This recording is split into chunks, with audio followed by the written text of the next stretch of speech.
Hello, everybody. Just to introduce ourselves, I'm Kayleigh Haydock. I'm a business intelligence developer, and we've got Becky Crofts, who's an information analyst. We're both from the Royal Devon Trust, and we're here today to talk to you about our experiences and our project, which is, as Dan said, modelling the acute medical pathway, and we're using a discrete event simulation for this. So we just wanted to give you a little bit of background about us. Becky joined the NHS back in 2006, and myself only back in 2021. And like I said, we just come from a sort of business intelligence, data analyst background, along with some SQL development experience. We just thought it was really important to sort of point out that we don't have any industry experience in data science or any software engineering roles before in the past. So as Dan said this morning, please don't be put off if you don't have any industry specific skills. So I'm just going to hand you over to Becky to talk a little bit about our project in detail. Thanks. So our HSMA project, we've been modelling the incoming acute medical pathway in our trust. So that's broadly what you can see in the diagram on the right. So a patient's coming in as an emergency, often through the emergency department, but sometimes referred in directly by their GP and some other routes. And then they go through a triage process to decide what the most appropriate avenue is for them. Where possible, they'll go to something called same-day emergency care, where, as the name suggests, we try to get them home the same day rather than admitting them to a hospital bed. So try to get investigated, initiate care, arrange follow-up, or within the space of a few hours and get them home. Obviously, for some patients, they'll be unwell enough where they absolutely need to be admitted to a bed. So at least to start with, they'll go to the acute medical unit. And then the other alternative option suitable for some patients with certain conditions is the virtual ward, where they go home, but they've got like close contact with the care team in the hospital, and sometimes that involves wearable devices as well to monitor their health, like their heart rate, for instance. So with modelling this system, what we're trying to do is look for inefficiencies in the system and kind of see where there could be possible improvements. And also just to say, so our trust has two acute sites, one in Barnstable and one in Exeter. So the model we're aiming to kind of be able to be used at both sites, so it can cover both of the setups, which are similar but obviously slight differences. So as Kayleigh mentioned, we're using a technique called discrete event simulation, which allows us to really easily collect data about what's going on in the simulation. So for instance, the wait times at certain points, or how well kind of the resources are being utilized. And so obviously with data like that, you can build up a picture of what's happening in the system. So have we got bottlenecks forming, say, waiting at the triage process? And one of the hypotheses is patients might be waiting there too long, because obviously we can't just leave a patient waiting indefinitely. Actually, then they just have to go to the acute medical unit, whereas actually if we could have got them through triage quicker, they might have been suitable for one of the other routes. So that's the kind of information we're trying to glean from this. The other really important part of discrete event simulation is being able to vary the parameters as well. So you can kind of test potential changes. So if we have got a bottleneck at one point, what's the effect of adding an additional staff member, or is one additional staff member not enough? Perhaps you'd need two. So you can test all these changes and then compare your results. And and then lastly, the other part of our project is developing a kind of a nice user interface using Streamlit, which you've already seen earlier today, so that users aren't having to kind of interact with any Python code at all. So I'm just going to quickly switch to our Streamlit app. So as you can see, so it's a browser-based interface, easy to use point and click interface. Users can kind of change the parameters through kind of fields on the side here, so really straightforward to do. And then when they're happy with what they've entered, they just click the button to run the simulation. So they're not kind of getting not kind of getting involved with like any of the technical, the scary code or anything in any way. And so also then when the simulation's finished running, it will output some of the data. So just to say this model isn't validated, so none of this data should be interpreted in any way.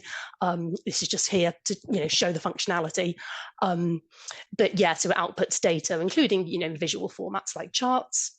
And then also, because obviously people will want to run the model multiple times and keep those results and compare them, we've also implemented a function whereby users can download and save the results as a PDF, so they can kind of save these and come back to them and compare them with other results. Switch back to the presentation. So yeah, so just a bit of a summary on what's happened in our project. So where we are, as you see, we have kind of a basic working model along with the user interface. We've started on collecting data to validate the model, which, as I said, is a really important thing that needs to happen before you start using a model in any kind of real world decision making. It needs to be validated against how the real world operates to make sure it's usable. You will never create a kind of a completely faithful replica of the real world. That's not the point, but you need to ensure it's faithful enough. So in terms of future developments, undoubtedly there will be refinement to the model based on that validation output. Also, what we'd like to see is being able to open up some more of those parameters to the user. So at the moment, all the ones that are available for the user to interact with are around capacity. So how many simultaneous patients can be in a certain place at one time, and perhaps what are the opening hours for those that aren't 24/7. But we think there's so much more that could be done in terms of opening up parameters to do with demand. So what happens if suddenly we have more patients attending, or around the process times. So what actually happens if you manage to make triage quicker rather than introducing more staff. So there's huge amounts of things that can be added there. There's also a lot more development that can be done on the Streamlit interface itself. Any of you who went to Sammy's demonstration just now, I know she's created like an amazing Streamlit app, and seeing hers and just like blown away from what you can do. And so we'd love to introduce some of that, like to allow users to easily kind of simultaneously compare different runs of the model with different inputs, but all together on the same Streamlit screen. So yeah, huge amount more development that could be done here. So obviously what we want to have at the end of this is a tool we can give to any kind of staff within the hospital that don't need any kind of technical or programming experience, and they have a really kind of minimal cost and a way with no risk of a kind of testing changes before they try and do them in the real world, so that you've kind of got evidence, you've got support before you kind of invest the money and the time and the hassle in doing anything in real life. And then the ultimate aim, of course, of supporting any of those changes is we want to see minimize the number of patients that ever end up being admitted to the hospital that didn't truly need to be, because especially in certain patient populations, unnecessary admission can be harmful to their health.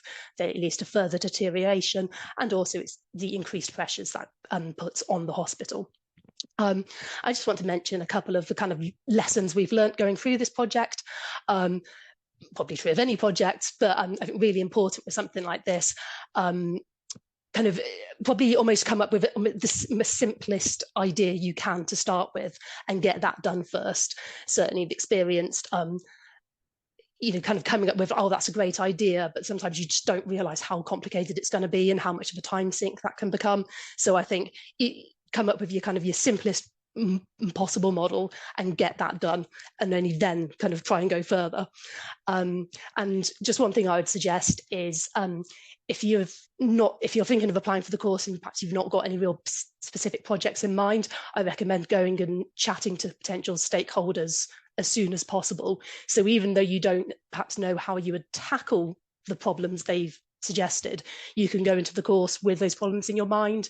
And then as you learn things, you'll realize, oh yeah, now I've got an idea of how I'm going to tackle that. I think I know how I deal with that. I think I would have found that quite beneficial if I'd done that earlier. And yeah, that's it for me. I'll hand back to Kayleigh to wrap up about our experiences overall on the programme. Lovely, thank you, Becky. Yeah, we just thought it'd be a nice place to share this with people who are potentially thinking about joining the next cohort. Number one is do not panic. There is so much information on this course, but everybody has completely different levels of experience. Just don't expect to remember everything or become like an expert in all areas. We really just think, give it a go, try to grasp the basics, and you definitely get out what you put in. We like to say this course was a little bit like a taster menu. There's so many different topics and techniques, which is great because you're aware of what's actually possible. You get such a good range of things, and then you really get the opportunity to hone in on one which you enjoy the most via your project. As Dan's mentioned this morning, the peer support groups, every exercise you do, you're in small groups, never left on your own, which means you just get that additional support. As Becky's mentioned, our trust was a product of two separate trusts merging. So geographically, we're based an hour and a half apart, but just through the HSMA course, our working relationship has just sort of carried over into our day jobs, which is, again, really great. Practical experience, hands-on, with everything that you're taught from day one. Then come the project phase, you get to delve into one of those. And for us, it was the discrete event simulation. And lastly, I think we just wanted to say, like, being part of the HSMA community just means we can all share knowledge, ask questions. It's a fantastic source of ongoing community support in future projects as well.